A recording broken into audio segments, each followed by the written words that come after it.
From Justin Tucker's crazy 66-yard field goal to the disaster of the double doink, these are some of the most insane NFL field goals of all time, and they are not black and white. Let's kick this off with Justin Tucker's 66-yard field goal kick.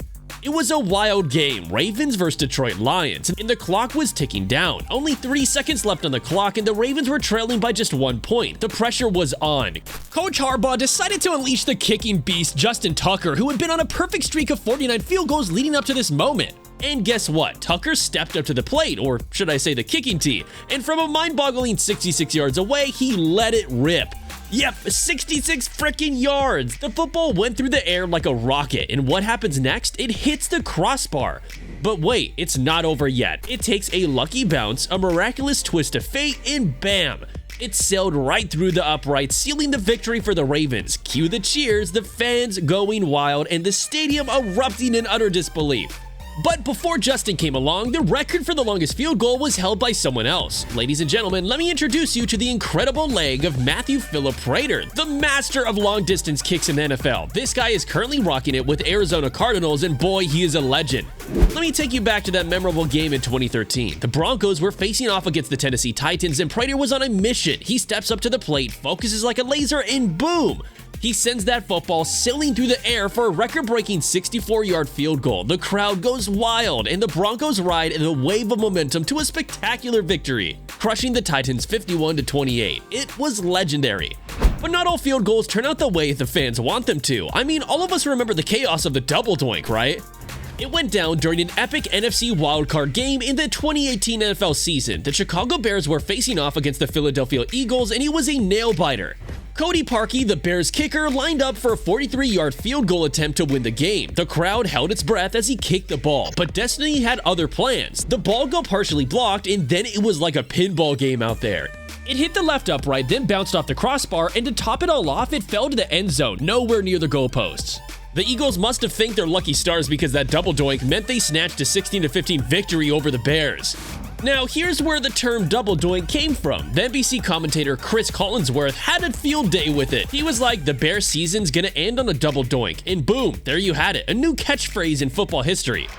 Oh my goodness, the Bears season's gonna end on a double doink.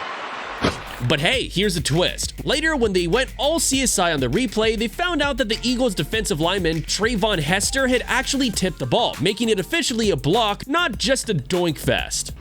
Unfortunately, the Bears' dream season came to an end with that game, and Parkey's kicking struggles didn't help. It was his 11th miss of the season, yikes, and 6 of his kicks throughout the year, including extra points and field goals, hit an upright. Poor guy got released by the Bears 2 months later. And while we're talking about legendary kicks, let's talk about Adam Vinatieri's game-winning field goal. With 7 seconds left in the game, the New England Patriots kicker Adam Vinatieri made a 48-yard field goal to secure a 20-17 victory over the St. Louis Rams. This field goal was crucial in giving the Patriots their first ever Super Bowl championship. This moment is often remembered as one of the most clutch field goals in Super Bowl history, as it came in the final seconds of the game and solidified the Patriots' victory against the heavily favored Rams. It marked the beginning of the Patriots dynasty, with quarterback Tom Brady and coach Bill Belichick going on to win multiple Super Bowl titles in the years that followed. But not all field goals lead to happiness. For instance, the Blair Walsh missed attempt was a disaster. And you know what would be a disaster today? You not subscribing to the channel, so go ahead and do that right now for the wildest NFL content. So let me tell you about what happened with Blair. It was the NFC wildcard playoff game in 2016, and the Minnesota Vikings were facing off against the Seattle Seahawks. This game was a nail-biter from start to finish, with both teams battling it out on the frozen field. As the clock was winding down with less than 30 seconds remaining, the Vikings found themselves trailing by just 1 point. The crowd held their breath as Blair Walsh, the Vikings' talented kicker, stepped up to attempt a seemingly routine 27-yard field goal. Now let's keep in mind that a 27-yarder is usually as close to a sure thing as you can get in the NFL. But oh boy, sometimes the football gods have a wicked sense of humor. Walsh's kick sailed wide left, my friend. The ball missed the uprights and the crowd erupted in disbelief. It was as if someone had pressed the rewind button on the Vikings' dream of advancing in the playoffs. The missed field goal handed the Seattle Seahawks a narrow 10-9 victory, and the Vikings' hopes were shattered. But it's okay, some goals turn out heavenly, for instance Graham Gano's. No one can forget the unforgettable moment when he single-handedly made the entire New York Giants fan base cry. Now, it wasn't so long ago when Gano was on the opposite side making kicks for the Giants' rivals. The stage was set for a thrilling showdown with the wind gusting at around 6 miles per hour, adding an extra challenge to the mix. With just 1 second left on the clock, Gano stepped back for a jaw-dropping 63-yard kick. As he unleashed that mighty kick, the ball took flight, and to everyone's amazement, it veered with a wicked curve. It's like it had a mind of its own, but hey, that's what makes these moments so thrilling, right? And then, like a stroke of pure magic, that football found its mark, right in the corner pocket of the kicking net. It was a thing of beauty, a kick for the ages, and the Giants fans were left in disbelief. Now fast forward to today, and Gano is making kicks for the Giants themselves. Oh, the irony. But hey, let's give credit where it's due. Gano's got a foot like no other, and that unforgettable 63-yarder will forever be etched in our memories. And talking about goals that have turned into lifelong memories, let's look at the legendary lefty kicker David Akers and his magical 16-year NFL career. Among his many fantastic kicks, one stood head and shoulders above the rest.